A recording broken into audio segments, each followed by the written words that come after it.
วิธีสมัครแอป Meeting แล้วก็วิธีใช้งานของมันเนาะอันดับแรกให้เข้าที่ App Store หรือว่า Play Store เนาะแล้วก็พิมพ์ชื่อมันเขียนคำว่า MEET ซ้ำนี้ก็พอเนาะทุกคนแอปมันจะออกมาเนาะหลังจากนั้นให้เฮากดดาวน์โหลดเนาะหลังจากที่เฮากดดาวน์โหลดแล้วให้เฮากดเปิดใส่เนาะ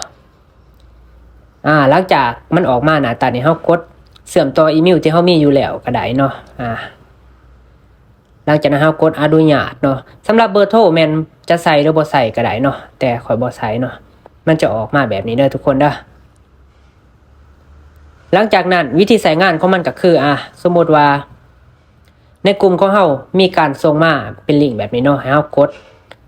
เข้าได้เนาะเพื่อเข้าร่วมมีตติ้งเข้าไปเบิ่งไปศึกษาที่อาจารย์เขาขึ้นเทศเนาะจะเข้ามาได้ลักษณะแบบนี้เนาะเฮาก็เข้ามาศึกษาได้เรื่อยๆเนาะทุก30นาทีจะมีอาจารย์เข้าขึ้นเทศเนาะทุกมื้อเฮาสามารถเข้ามาศึกษาหาความรู้ได้เนาะหรือว่าเทศตามเพิ่นถ้าเฮายอมรับความเสี่ยงได้